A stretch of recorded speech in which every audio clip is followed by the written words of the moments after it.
When flashing for your teammates on long, the best way to time when you should throw your flash is immediately after your teammate enters the first set of doors. There's a cool trick you can do when you jump onto this bench under window to spot the short player on Mirage. You can actually look down while jumping to make yourself hidden until you're ready to peek.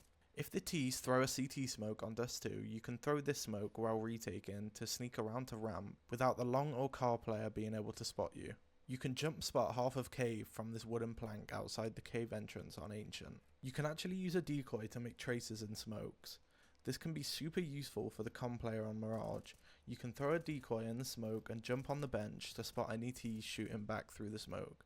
If you play window on Mirage and you're being smoked off every round, these are some pretty simple things you can do to deny T's mid space. Throwing fire.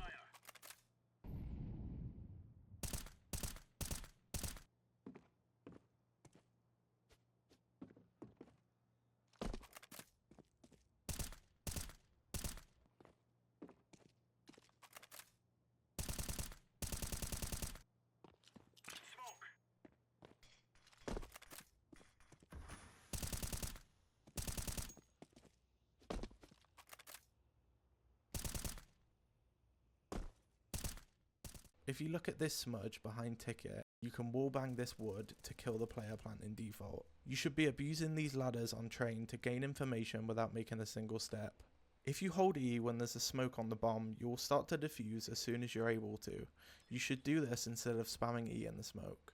If you get smoked every round on A main on train, get a teammate to boost you in this corner to get a free pick on anyone holding you from IV or camera. To silently climb ladders on any map, do this. Look up and to the right or left, press W and the opposite key to where you're looking. Press these to go up and then stop, and then go up and then stop. Once you get used to it, it should look like this.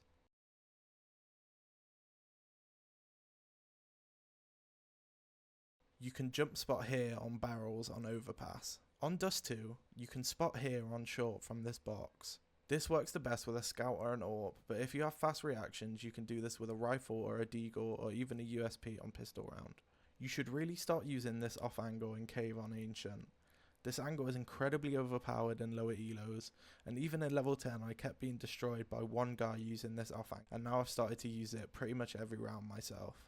Use this utility pairing if you play on top of hut on nuke. First you want to molly door using this lineup, don't worry because that has a big room for error. Then just throw a nade into hut to stop any T's that might be aggro pushing. When the T's smoke off jungle and stairs on Mirage, use this smoke to push out onto this bench.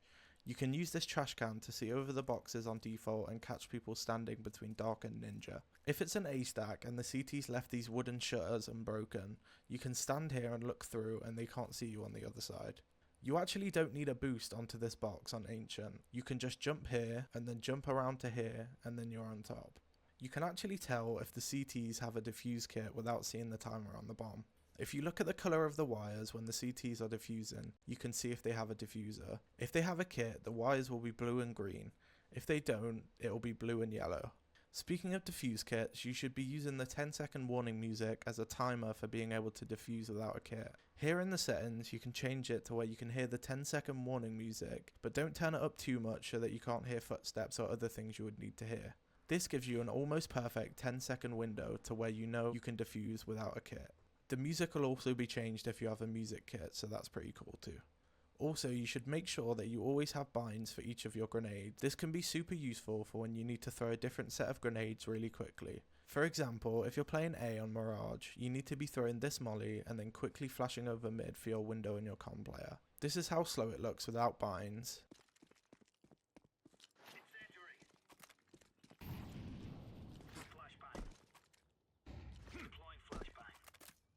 And this is how much faster it is doing it properly.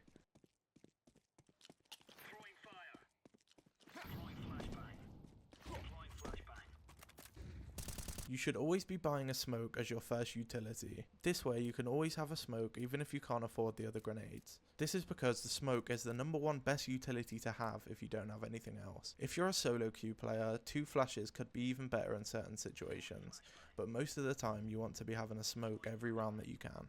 This mid to B smoke on Dust 2 is the only one you should be throwing in games. It covers the whole of CT with no gaps and is extremely good if you throw it perfectly every time. You can actually silent drop from a lot of places on maps on CS2. Some are as easy as just holding crouch and letting go when you start falling, like this. But some are a little harder. But here's a showcase of some of my favourite places to use the silent drop.